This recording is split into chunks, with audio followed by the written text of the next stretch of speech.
This is a good picture. Yeah, you like The it? one that you have in that billboard, the apron, the Aprons, yeah. on Rancho and Oki. Good. You like that one? Yes. Which one you like better? No, I like that one. That one better? Yeah, that one. Yeah. That one's good. And this one, the way you put your head, it makes you look too mean too. Mean? Yeah. What's going on? Okay. Hello, Las Vegas. This is Rolando Larraz with Face the Tribune. Remember, if you have nothing to hide, you don't have to be worried about facing the Tribune. But if you do, we're going after you. And with me today is my co-friend, my co-host, and Mr. Producer, Clark Philly, and my guest on this Wednesday is Judge Janice Marshall. You know, you got a beautiful name, Judge. Welcome. Thank you. Nice to be here. It's a different spelling. Janice is an old Southern name, and my mom went to Are you from the South? No, but my mom went to Sacramento State University. She was the first 4-year graduating class, and her best friend and roommate was named Janice. So she named me. I'm the youngest of 4, and I have 2 sisters, but so she named me Janice. Mr. Producer. Yes, sir.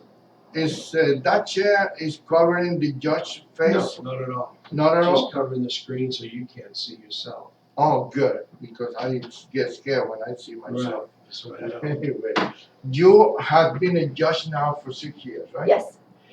You like it? Yes. You're doing a good job. I know that because everybody tells me that you do a good job. I try hard. Yes, and sometimes some people think you're a little mean, a little strong in the bench, but I guess that is normal for a judge to be that way. Well, I think once you rule, then you rule, and some people want to continue arguing after you rule, and you can listen. Oh, so you do like Judge Judy.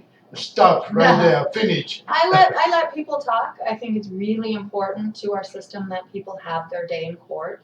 So I let both sides argue their case, and then after I understand their case and I make my ruling, then that's it. We're done. And sometimes people don't listen to I've ruled. But let me ask you, don't you think then some attorneys are a little bit more critical of female judges than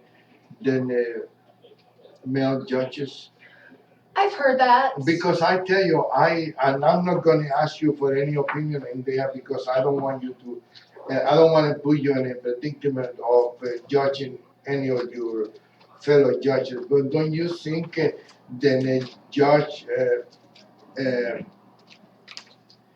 Doug Smith, is 10 times more rude and and nasty than you could ever be? I mean, it's this guy he was born rude. I know who you talking about? Just Doug Smith in district court. I don't know. I haven't appeared in front of him. You never appeared, not even when you was a lawyer. No, I've been practicing here in Las Vegas. I moved Lucky, here. huh? Yeah, I moved here in 1992, and I went into private practice after I finished my clerkship with Judge Foley at the federal court. And I appeared in a lot of courtrooms. And I gotta say I am surprised now being a judge. Sometimes how attorneys the difference in the way they behave. Now I did clerk for 3 years in federal court. And federal court is a lot different than state court. Oh yes. And then justice court is a lot different than district court. And sometimes there seems to be a different perspective on how to behave in court. Because I think it's always important to introduce yourself. That's very important. First thing you want to do when you walk up to the table is introduce yourself. And I haven't experienced Doug Smith, Judge Smith. He's been on the bench a long time. I just was never in front of him. I did primarily business litigation, but I also defended police officers in wrongful shooting cases and death cases, and also I defended firefighters in the Air Tech fire case and got that dismissed. Was So- you in private practice I was or in you private was practice. the attorney general? No, I was in private practice So after. how did you defend police officers? Because the police officers and firefighters get sued in 1983 actions, and Clark County, if they have a conflict, then they Oh, don't represent, so they they have hire- conflict counsel. And I worked So you for- was kind of like a court appointment.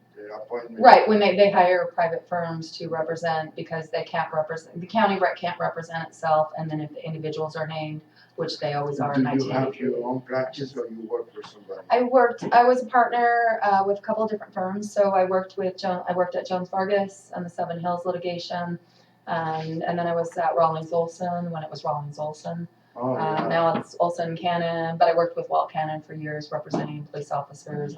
Rawlings is the judge, right? She's a judge? No, it was that's a different Rawlings than Oh. Rawlings Olson Cannon. No, I think Mr. Rawlings has retired now. I'm not sure at this point, but it was a man. And I think the other Johnny is Rollins is, Rawlinson. federal judge, Ninth Very, Circuit. very nice lady. Yes. I had the pleasure of meeting her, and I was delighted with the way she presents herself, and it didn't go to her head. That's Some true. She's judges- a nice lady. Some judges, it go to their head, and that's why I was surprised when somebody mentioned to me that you can be somehow rude and the bench, and I That's interesting because I get the opposite. I've been told that sometimes I'm too nice, that I let people talk too long. So I guess that's what an Yeah, opinion is. that's what Everyone's I got need. one. Well, I got my own experience with you, and I was very pleased to Oh, be good. honest with you. I have no excuse. So I don't know why. I guess I was killing time. That's what I was doing, and or maybe getting out of a deal that I didn't want to keep anymore. But you was honest. You said, "I know Mr. Arras," and that open a little bit of transparency, and none of us saw any need to go find, like you said, go shopping for another judge, But I didn't have any problem going in front of you because the report that I got is super good. Good. Majority of the people, there's always somebody probably you didn't go their way or you didn't please them enough or who knows. Well, being a judge is not a personality contest. It's not a popularity contest. So Mhm. I would be surprised that if all the people are happy that see me. but Sometimes I make nobody happy. but you are happy being a judge? Yes, I You like it. like it better than being an attorney, making all that money that you was making? Yeah, I did take a pay cut. Well, there's different things to it. And one of the things that I've learned is that there are a lot of benefits that you receive from doing a job well that money can't take the place of. And so I know when I go to the bench every day and I listen to people and I listen to them and what is going on, and I make sure that I fashion whatever punishment or for whatever resolution that is based on them. And so I know I can change someone's life for the better. So that's something that money can't buy and that I take from satisfaction from this job. I get to see every day, I get to go do justice. I mean, who wouldn't like that job? You take your job very personal.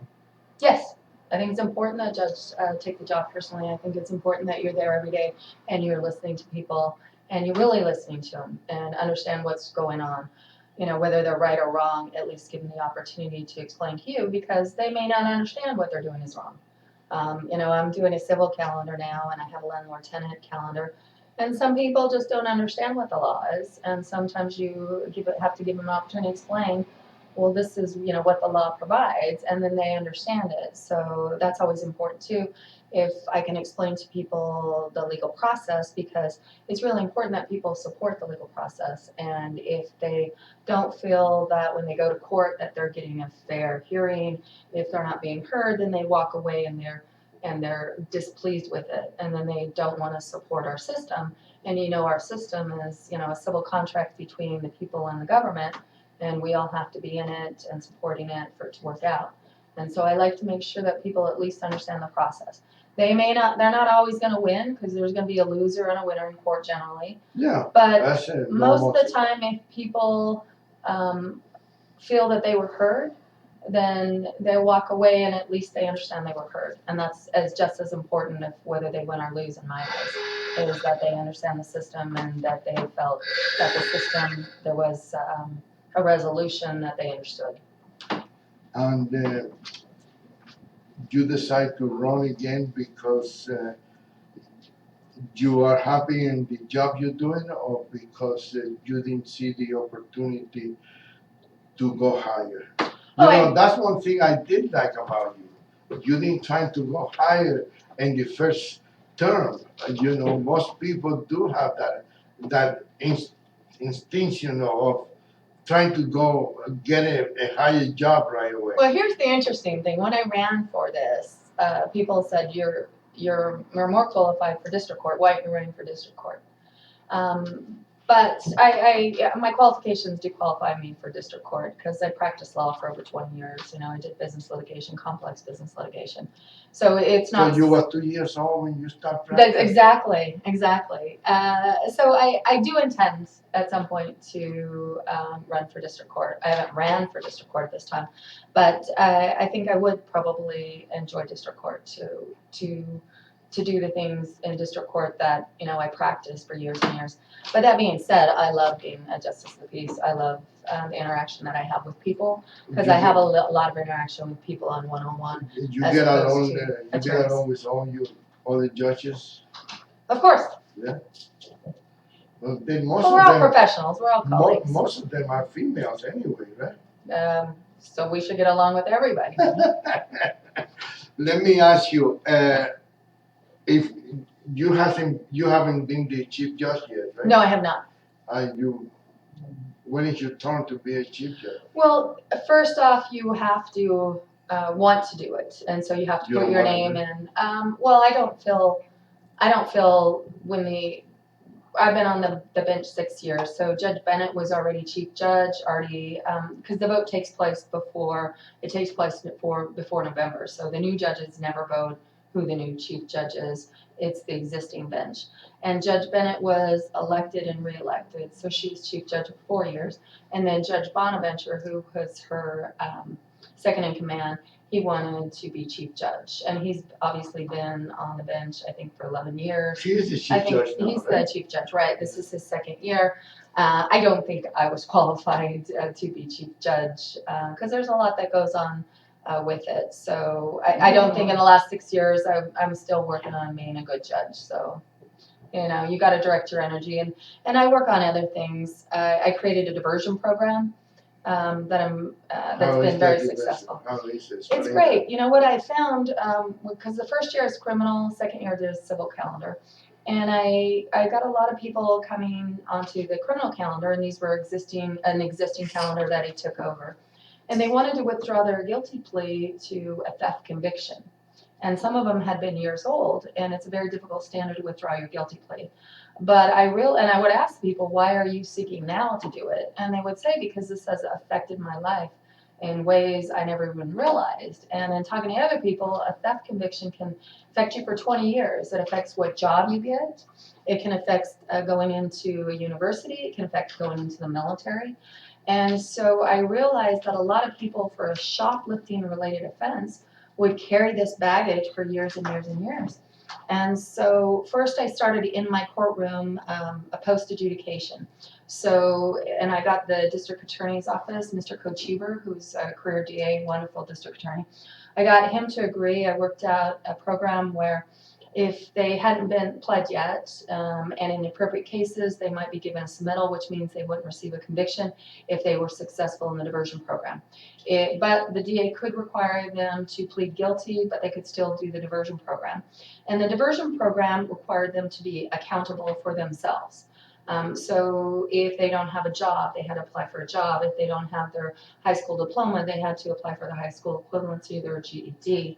If they didn't have stable living, they had to get stable living. If they didn't have a duplicate identification to get job benefits, things of that nature.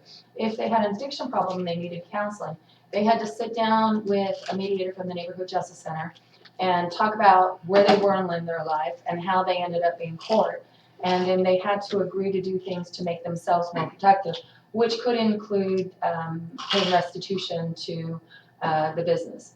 And once we started in the courtroom with that program, then I figured out, well, I could really change it. I'll change the system a lot, prevent these cases from coming into court, burn the criminal justice system, if I went to the retailers. And so I went to the Southern Nevada Association of Retailers and asked them if they would consider not proceeding with prosecution, give an opportunity to go through the diversion program before they're charged. If they were successful, then the retailer would never proceed with prosecution. If they were not successful, then the retailer would proceed with prosecution. We utilize the summons in lieu of arrest program that Metro has. So that way, Metro officers never go down to the store and write a citation. And it's a low priority call, so it's 3 or 4 hours. The retailers love it because they have to have a loss prevention. 2 employees sit with a shoplifter for a couple hours until Metro comes down in Yes, order to right. view the prosecution. So they don't have to do that because they prepare the report as if they're going to submit it to the police. But they get a call up and they get a number, and as long as the person has identification and doesn't have an existing warrant, which they verify through Metro, Right. then the person is given the option to go through the diversion program. If they take advantage of it, then they have to do something productive. Those things I mentioned, get a job, apply for a job, get a living environment, counseling, whatever it may be. And if they don't follow through, if they don't complete the requirements, then we notify the retailer to proceed with prosecution, and it's up to the retailer. This is so wonderful. Don't you think then maybe you can add one more thing, then the record be cleaned again? Well, they're not getting a prosecution, they're not getting a conviction, they're not getting arrested, they're not getting a citation, so they don't have to. Oh. It's not on their Yeah, record. because it's a lot of people then do, for whatever reason, they make a mistake, they plead guilty because my personal opinion is that everybody that go to the courthouse have to come out of there with a guilty plea, no matter what. Yes or no, the lawyers always force the clients to plead guilty. That's my No, I don't think that's true, because in my courtroom, I'm doing a civil docket, but I had a criminal docket, and I always explain to the person, you don't have to accept this offer. You have the right to go to trial, and there are people who are not represented by attorneys, and I always go through this with anyone, whether represented by attorney or not, that they can go to trial, they don't have to accept the offer. A lot of people choose to accept the offer for a variety of reasons. Yes. They may have done it, But they may have sometimes, pleading to a lesser charge, but I and believe. sometimes they just wanna get it over with, they just want it But done. yeah, most of them is getting over it. But I believe that the attorney should explain to them that the original charge will stay in the record unless they go after They seal it. and they seal it, and it costs them, I don't know, 2, 3, 4, I don't know how many hundreds of dollars cost. Doesn't cost them anything. If they wanna seal the record, they file a petition. If it's a misdemeanor, they have to wait 2 years, have no arrests, doing something productive. It's the discretion to the judge hearing it, What but it about doesn't the cost them felony? anything. How about And then the felony, you have to wait for that time period, so that's different. What, 12 years, I think. Yeah, right, so- 10 years or something. Yeah, so that's But a then still- different, but a misdemeanor is only 2 years, and we encourage people, But I still, let you people know have 2 to pay years. for, if I'm wrong, correct me, okay? You have to pay for the Euroscope. You have to go to Oh, make yeah. a scope. Yes, you do. You have to send letters to all the law enforcement agencies. Then I don't know if it's appear in the record or whatever. I'm not sure about that one, but you have to Yeah, send you have letters. to establish that you have no other convictions since this one. If your record stays clean, if you're productive, then it's just a matter of filing a petition, getting your scope to establish that you don't have that. That doesn't cost you hundreds and hundreds of dollars, so you don't even have to have an attorney to do it.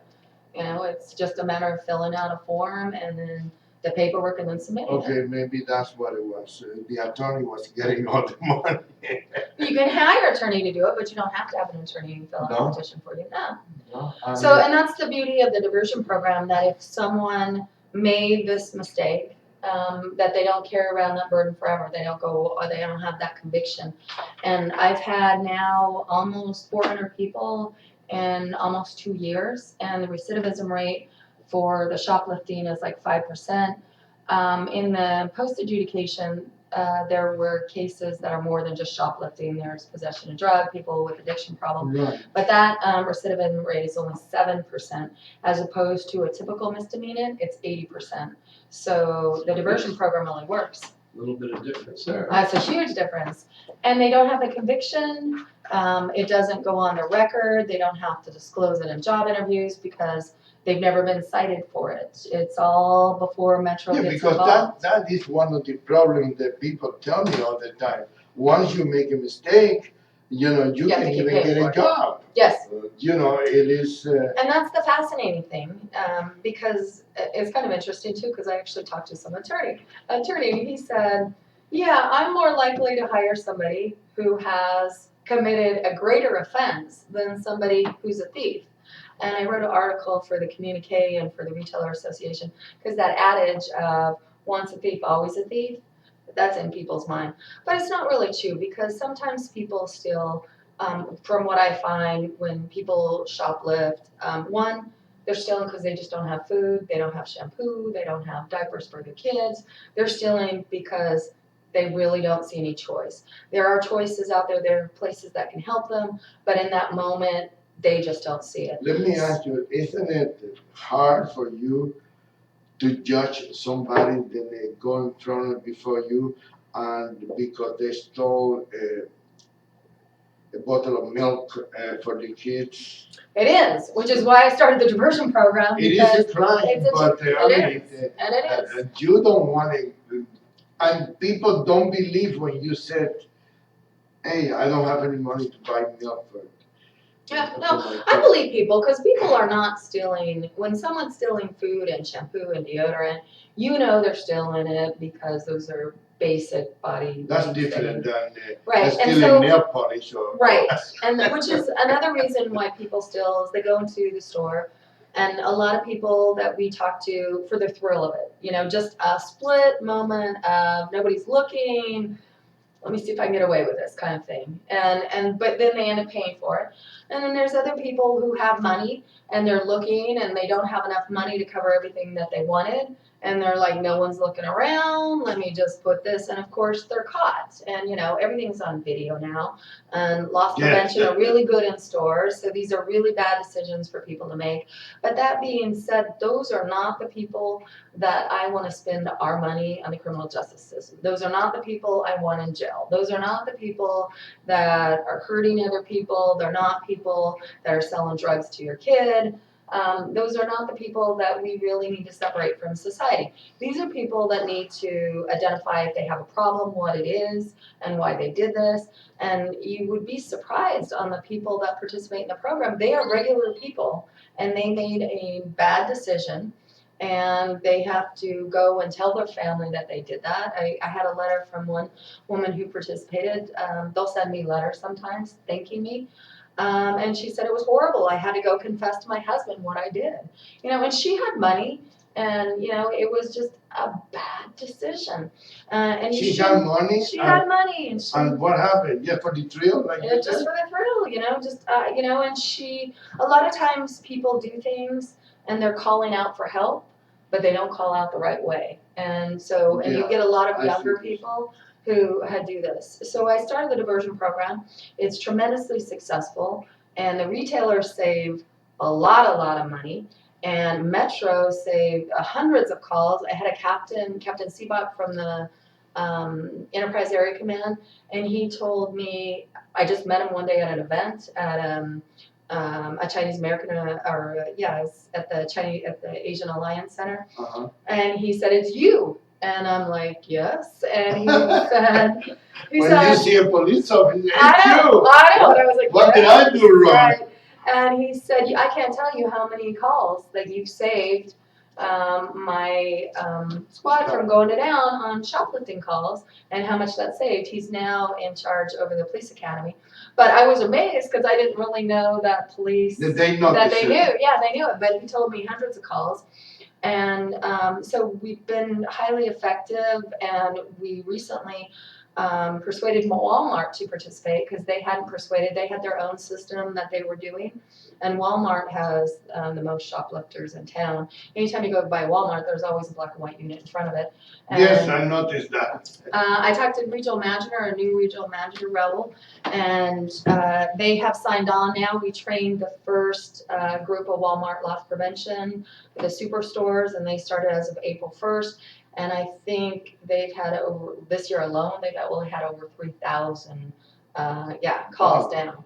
So it's going to be a huge difference, and anybody who would like to volunteer for the program, we could use volunteers because I used all existing resources. I use the Neighborhood Justice Center, and then we use a community involvement panel that oversees the people, so we don't use any Are you resources. the only judge doing this program? Yes. You are. Yes. What other program do you have? That keep you busy. It keeps me very busy. Yeah. The diversion program. I've worked on a couple of different things while I've been a judge for the last 6 years because I hadn't worked for the government. I've been working as a federal law clerk for 3 years. So I started looking at the system. When I started, I really looked into how did the system work and how Judge, could is we it do very better. different between the federal system and the It state is, system? and because I was in private practice and responsible for, businesses and partners and clients, and it's not just getting the job done, but how you get it done effectively and efficiently. So I try to bring that to government too, because I think it's important, because I look at it as my taxpayer money. This is my taxpayer money that is being used, and I want to make sure that we're using it efficiently. So I worked on establishing a bail court, still trying to get a bail court. A what? A bail court, because What is that? we don't have a court that hears, when someone's arrested on Thursday morning and they're booked into CCDC, the Clark County Detention Center, they don't make their first appearance in court until probably Tuesday morning. So they're staying in jail Thursday, Friday, Saturday, Sunday, Monday. Yeah, but the jail is making money. No. The jail is not making money. No, they don't We charge. taxpayers are losing money. We pay $145 a night per person to be in jail. That comes out of your and my tax I funds. can get The jail doesn't make any money. I We can- pay for the jail. I can get a room at the Mirage for $149. Sure you Why would can, I and go? it's nowhere equivalent to Mr. Producer, go ahead, say what something. you're gonna spend, what you're gonna be like in the jail. No, I So- thought the jail charge the city or the county $80 a night. No, the county gives a budget to the sheriffs. Uh-huh. And that's Metro, and Metro has a budget of over 200 million or 300 million, and Clark County Detention Center's budget is over $200 million. So combined Metro and Clark County Detention Center is $500 million, and that's all from taxpayer money. That's our money. So the way I look at it is anything that we do to improve the system, we're saving our taxpayer money. Yeah. So I worked on, I've done a lot of work with the Clark County Detention Center to try to improve the system. For example, we applied for a federal grant for homeless because a lot of the people that go from the shelters, the next weekend will be in the jail. And they rotate from the different shelters in the jail. Behind my office. Yes, because they don't have homes.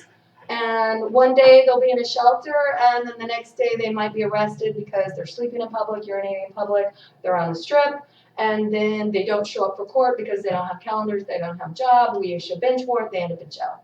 And that's not the way we want to spend our money, because if we're going to do something about the homeless, it's a lot cheaper way to do it. And from my experience in the last 6 years, the three things that I see of defendants who are in front of me, who are misdemeanors generally, are homeless, mental health problems, or addiction problems, or a combination of the three.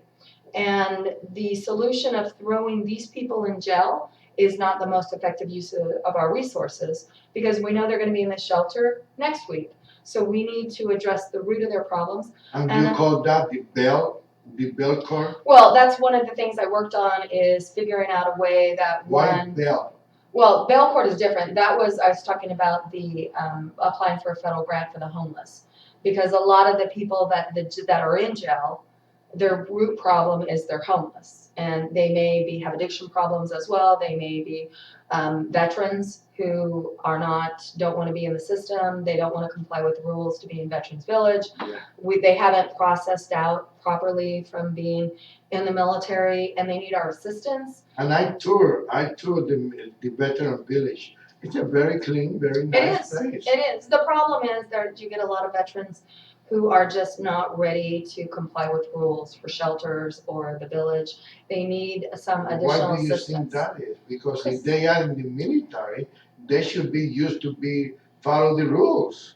Well, because when you're in the military and then you're out of the military, people are affected by what they did when they were in service. Right. And they may still be impacted by the mental health issues that have not been fully addressed. Yeah. And they may result to alcohol or drugs to overcome the issues that they're still dealing with. We're talking about two different type of veterans. We talk about the veterans that have been in combat and the veterans that just go there and serve the country.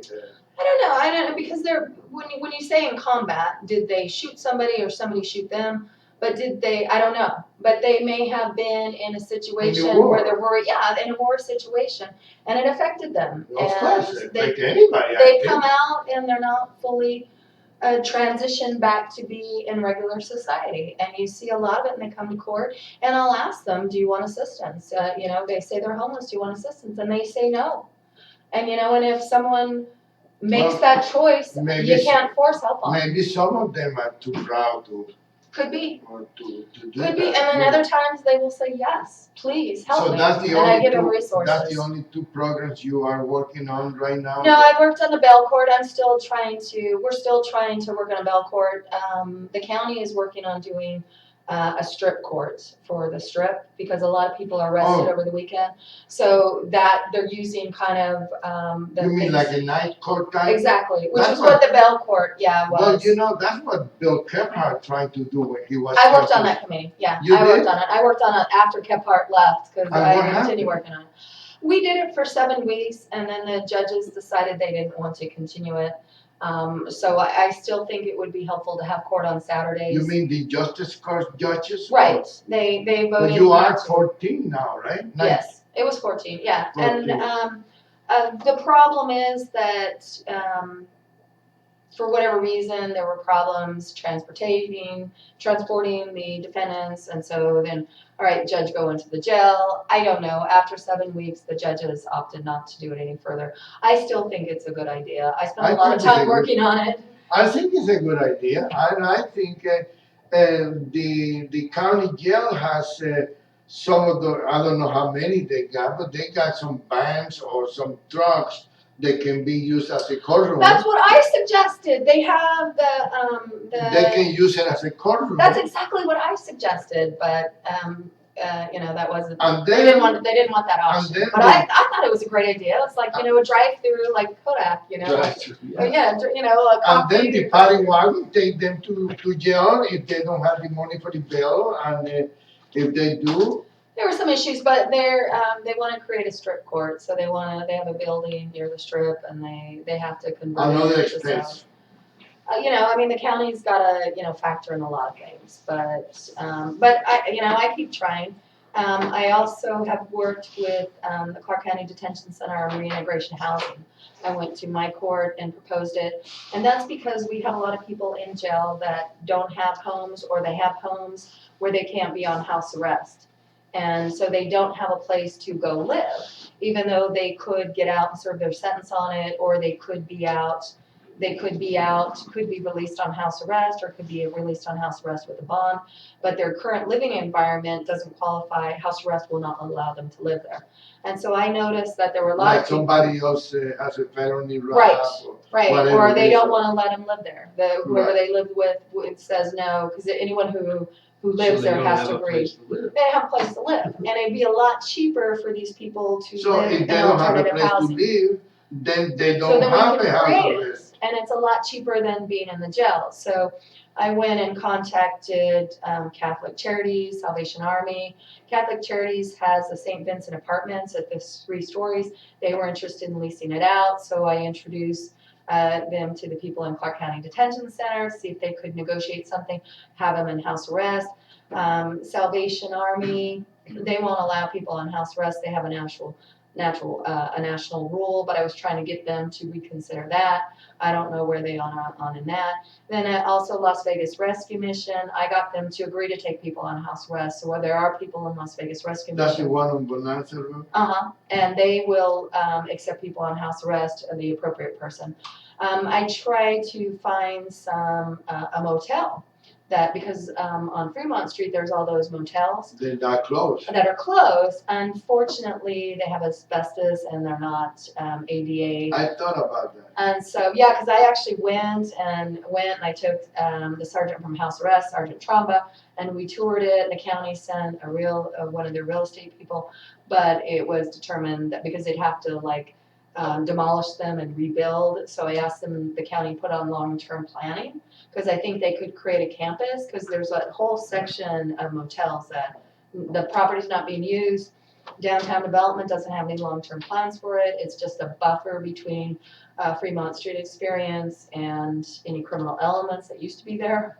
So I thought it was a perfect location, but unfortunately, they would have to be demolished. Well, and it's I a don't long-term know, project. I don't know if Fremont Street would be the perfect location, Well, but I it's thought a it was good because location. it's close to the courthouse, you Oh, know? I see, And I see. it's close to Yeah, the services down I there. tell you, I always have my eye on the Nevada Hotel, right across the street from the lady that used to own that. I think she lost it to Steve Wynn when Steve owned the Golden Nugget.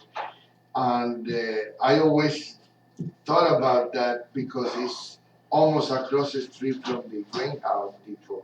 Oh. And that is where the juveniles come in and they get out of the bus and there is those either predator or pimps or anybody trying to grab, and they got a place to go. They it would be no charge, it would be nothing. That if I have the money, that's what I will do. That sounds like Something a great that. plan, 200, I think it's 200 rooms, right? and it was a hotel at one time. I don't know when that was built, because it has to be ADA compliance in order for the county to buy it. Because they Oh, I would, see. they would look at, I've talked to the county. Well, you should That talk. was The something to lady consider. that used to own it, I think she either sold it to Steve Wynn or lost it to Steve Wynn in some kind of deal.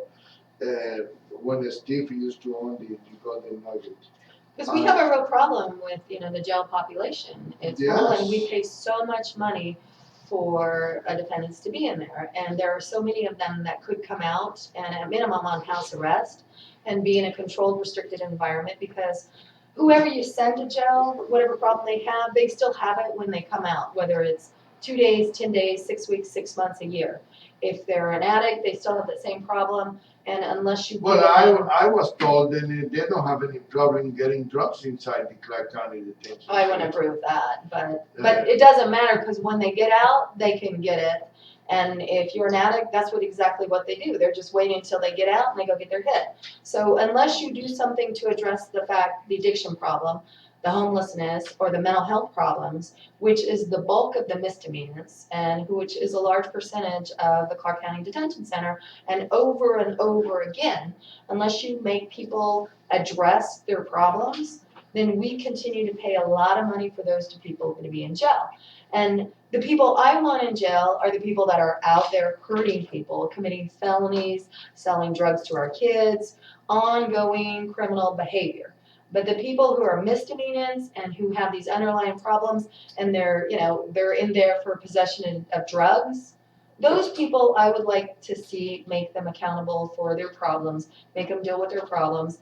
A lot of people have jobs, but they gotta serve their sentence and they lose their jobs. And what I see is, somebody can only be off of work for a couple of days before they lose their job. So if you're in jail for 5 days from Thursday to Tuesday, you probably have lost your job. Once you lose your job, you've only got a couple of weeks, a month before you're gonna lose your home.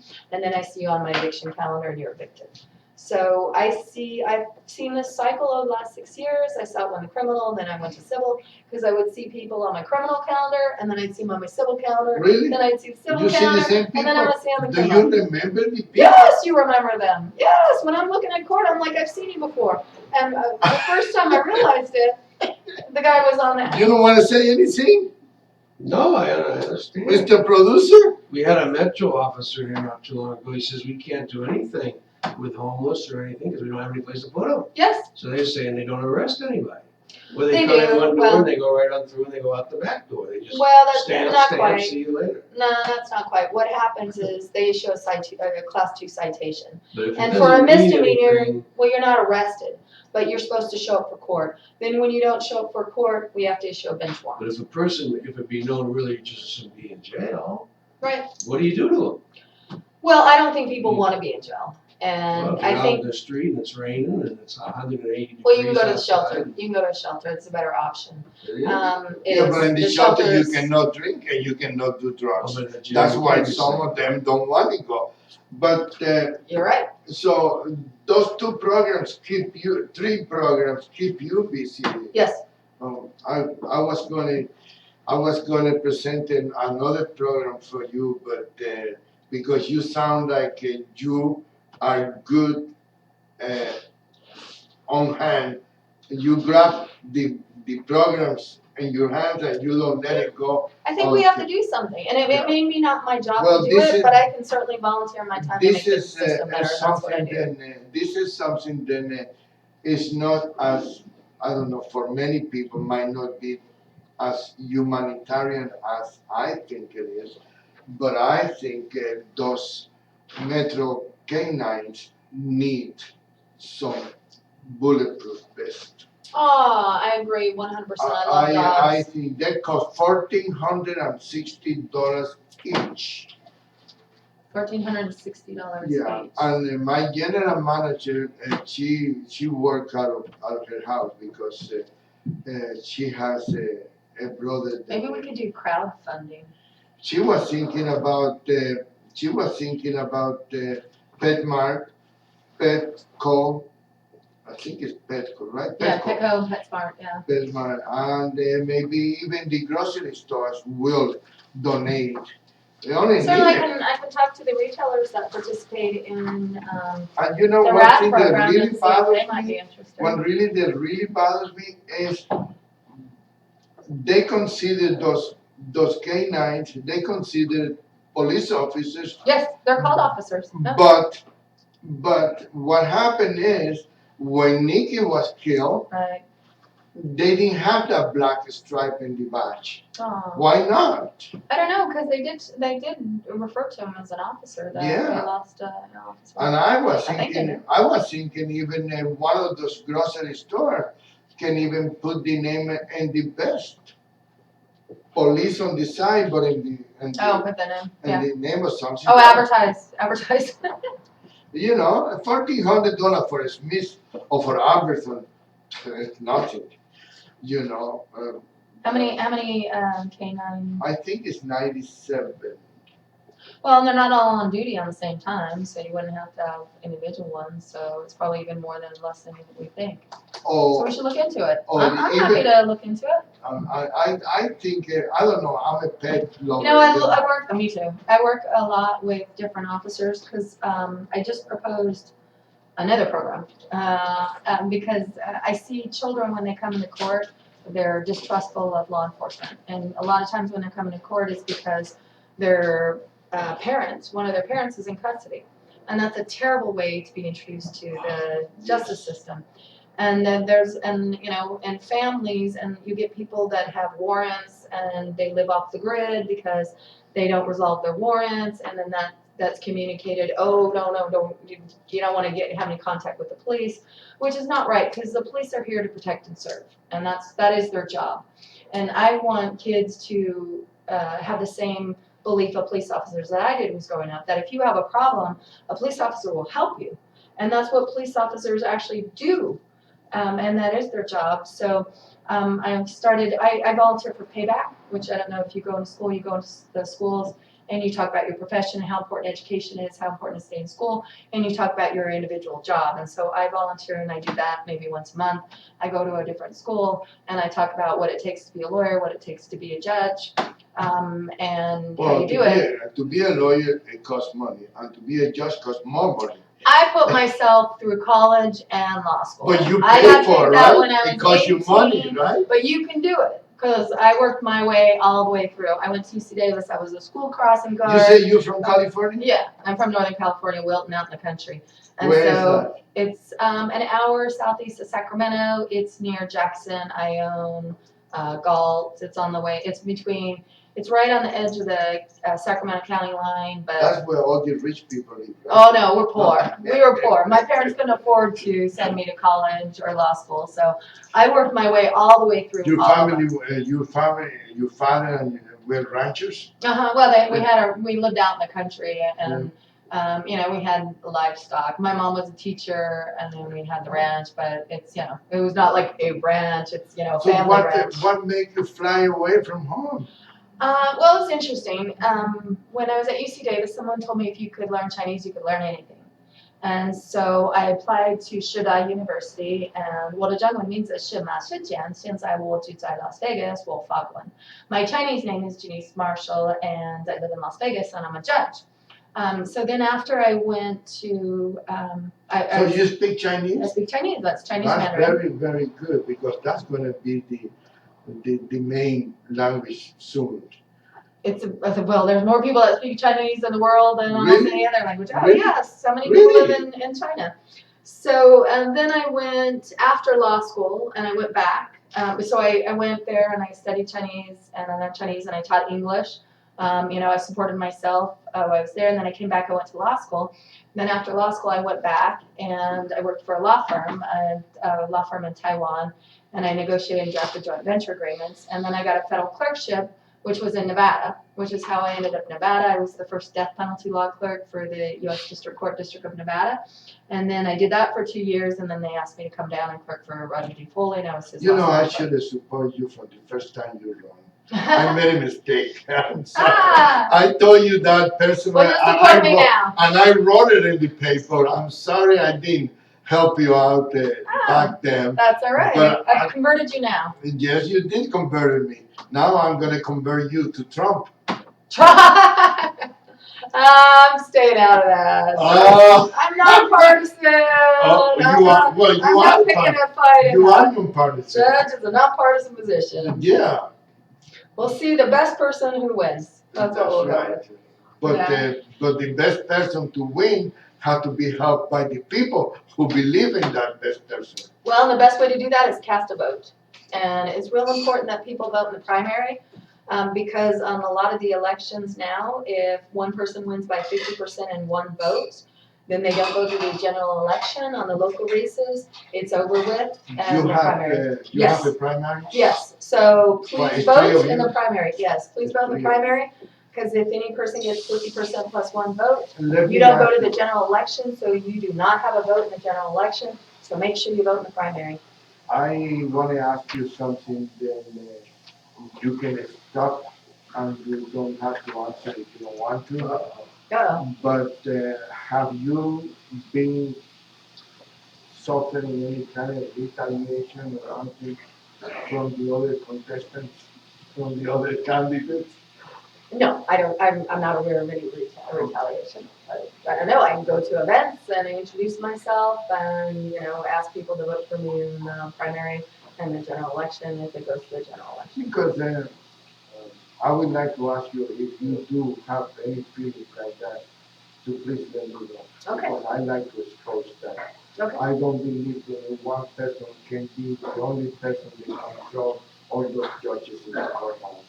And I don't believe that. I don't believe that. And I used to be the kind of person that believed that the judges in this town will not sell themselves to a vote. I don't So believe. I'll tell you, when I ran, I ran against an incumbent. He had pled guilty to domestic violence, and he was going to be automatically reelected. And so I filed on the last day, and I was probably more surprised than anybody that I won. But I You did? You were surprised? Yes, I was surprised. He was very popular, and actually, for the first couple of years on the bench, I was not very popular. Because I had brought But you in are a very now. popular incumbent, I hope so. But 5 people can change the world, because I have like 5 friends and my family who were helped me, because people wouldn't give me money, people wouldn't even take my phone calls. So, you know, I ran, and that's the way I am running again. Well, you I know? did call you, but you didn't return my phone call. When? And I sent you a message I with would have a returned your person. phone call. I sent you a message with a person that told me that he knows you. He owned the Platinum Car Wash. Oh, right. He Okay. used to come clean car. I He didn't get used to any. be next door to He me. didn't give me any message from you. I don't know what he's talking You about. see, I'm No, not no, no. lying. I know I you never know, gave me because any I like message. to give everybody a fair, I would have been happy to, you know. because I have my cell number. But I I have my tell you cell one number on thing, my if I materials. wouldn't You call know- me. When you call me, you call me. Yeah, I did. I called you and you returned my phone call. Well, now. No, but what, a few months ago when I called you, I think, what was it? No, I think, always happy to talk to you. now when I saw your name in there and I saw who your competitors are, I figured that you might need some help and I wanted to offer my help. Any That's help I all. can get, I'm always to accept. Okay, happy to well, you accept. can put a sign right there in I the will. front door. I have them ready. I'll bring it. Should Okay. have them ready tomorrow. I can have 3 signs, and 3 you signs. can You put got it in my house, in my girlfriend's house, and my wife's house. it. Oh, Lord. I'm just kidding. I'm not- Well, I No. appreciate any support you can give me. I appreciate No, it. I do, and you can put some, I brought some. I brought some Yes. cards. you put them in there, and anybody that know me in the courthouse, they know that I don't have 2 faces. I only got 1 face, and if I tell you I'm gonna help you, and I understand uh, why it was so difficult for you to the first. Oh, it was tough. Yeah. I mean, I went to door, and I anticipate that I'll have to do that this time too, because it's tough to get money, ask people for money, and Well, so if go you- door to door is if what you- I did last time, and that's what I'll do this time. If you need anybody to walk door to door for you, I'm willing to do it on Saturdays. Excellent. Okay, I will sign you I do. up. I'm starting do. my walk I party do. soon. I don't know if we can do it over here with all Sure. these legal houses over here, but Anyway. because lawyers are Do the so. homeless people out back vote? And yeah, they can vote. It's really increased. Sure, they can vote. Well, you have to have an address. You have to be registered to vote. Yeah, Is the parking lot. the parking lot. The illegals can vote. Why not? I didn't say that. I'm sorry. I forgot. It's difficult to have a judge in the radio because it's so much you can say and so much that you cannot say. You, the guest, we have Chief Judge Barker last week, and there was stuff. Then he kind of turned around and because his job, Sure. he got. He doesn't want to be quoted anything, and I understand that. Well, I think it's important that we talk about positive things, things that we can do. That's to why I make our wanted to community bring you better. here Yeah. to talk about positive things. And this show is going to be run again in the afternoon, and it's going to be run at least twice a week until we get the chance to do another show with you. All right. Well, you call me up and I'm ready to be here. Well, no, I just you gotta tell work me, it with no, my calendar and my you're too obligations. busy for me. You're too busy for me. I know. If You you told wanna tell anybody that might have interest in watching the show, Sure. you just go to YouTube, radiotribune.com, and just hit on the microphone there and go to the archived shows and type in your name, face the Tribune with your name, it should come right up. All right, great. Thank you. How much time we got? I don't know when we started. Probably Are about you 5 serious? minutes. Mr. About Producer? 10 after, wasn't it? 10 after, yes. Okay, so I think that's it. It's 5 after. Very good. Well, Yeah, Josh, so- thank you very much. I'm So we sorry to, broadcast I'm this sorry for to one take time, you. tomorrow at noon, Okay, from noon to 1 it'll be on. well, And thank then after you. that, it'll be scheduled every so often, so. It was a pleasure. I'm sorry to take you out of your lunch engagement. You know, it is 1 o'clock now. Lunch again, Lunch. oh gee, no. No, I've been on the bench since, when. So, and you know, and we will work on the K-9 vets. Have you talked to the K-9 unit? No, not yet. Because they a mystery.